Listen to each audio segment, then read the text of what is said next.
C'est Paul Savant, on se retrouve pour une nouvelle vidéo Lego Review, aujourd'hui du set 71 455, le monstre cage dans la gamme Lego Dreams. Du coup, c'est un set qui est sorti en août 2023 à l'occasion de la première saison et le lancement de la gamme. Donc du coup, ce petit set, déjà on va commencer par les figurines avant de parler du set en lui-même. Et encore une fois, on a la série de Matteo.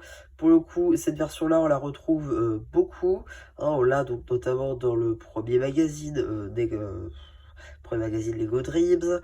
On la retrouve aussi dans le Turtle Van. On la retrouve aussi, pourquoi pas, aussi dans ce set-ci. Voilà, on la retrouve dans pas mal de sets, même dans le set de Z-Blob. Voilà. Voilà, c'est beaucoup de versions pareilles qui reviennent, pour le coup, de Matteo. Il y a des éléments qui sont très sympas, hein, comme les cheveux qui sont topographiés. C'est pas tous les cheveux qui sont topographiés, donc c'est plutôt cool. Les jambes en biinjection, un torse qui est juste magnifique, 2 expressions faciales. Comme vous pouvez le constater juste ici, on a la continuité de l'impression du torse, on a une ceinture verte qui est un recolor. Voilà, c'est plutôt cool. Simplement, on la retrouve beaucoup trop souvent. En termes d'accessoires, on va avoir un sablier qui sera commun globalement à tous les chasseurs de rêves. Et enfin, son fameux crayon en brick build, qui là pour le coup n'est pas une exclusivité. Pareil, on le retrouve, pardon, le crayon dans pas mal de sets. Ici, vous avez la figurine de Cooper. Et là, pour le coup, c'est plutôt simple au final.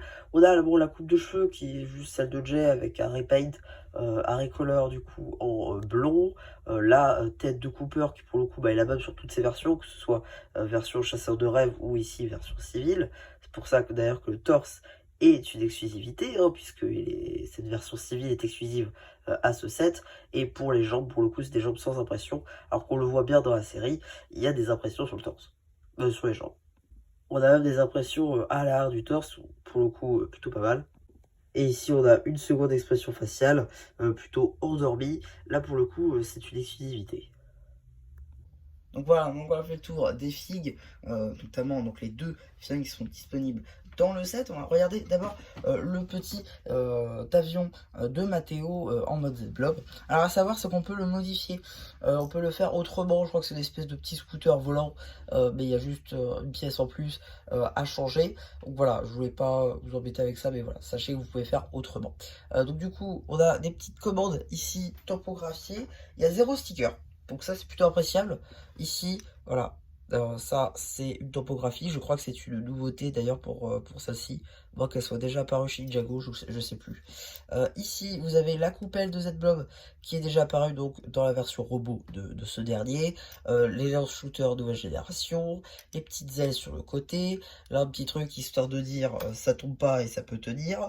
Et on a une petite place pour Matteo juste ici. Voilà. Donc du coup, ça c'était pour l'avion. Mais on a aussi donc le monstre cage qui est central pour le coup dans Dreams, hein, on le voit dans quasiment tous les épisodes de la série, le monstre cage. Et même si au premier abord il paraît pas très beau dans la série, le set est globalement assez bien fait, on va dire. Le torse c'est intéressant comme technique de montage, on va dire. On a en gros des panneaux qu'on va venir mettre sur une structure ici latérale. On va se dire que, ok, d'accord. On va venir mettre des plates sur le côté. On va détailler tout ça. Et ensuite, on va venir mettre la porte du coup de prison pour enfermer la fille de Cooper notamment. Voilà. Donc ça, c'est plutôt pas mal. C'est plutôt bien fait. C'est une bonne technique. C'est assez marrant pour le coup à faire. Les jambes, bon, c'était des trucs tout faits, hein, c'est des gros panneaux. Les pieds, ça va, c'est en termes de montage, ouais, bon, c'est globalement très simple, hein. C'est juste qu'on va empiler des briques pas sur le même côté. D'accord, on va mettre quelques petites décorations à la Monkey Kid, ici notamment avec les cornes des buffles. On a ici des petites griffes en vert fluo. Ici, pareil, la petite lanterne avec notamment les petites ailes en mode cristal, avec la petite taille tempographiée de l'œil.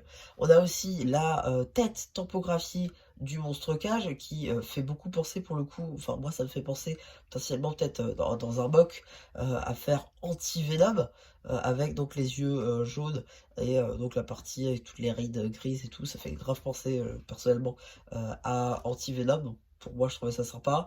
On a des petites griffes à l'arrière. Les petites cornes, c'est des nouvelles pièces.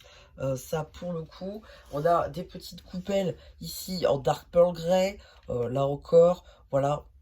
On peut aussi détacher, si on veut, la petite lanterne, juste ici, tac, et venir juste les placer comme ça.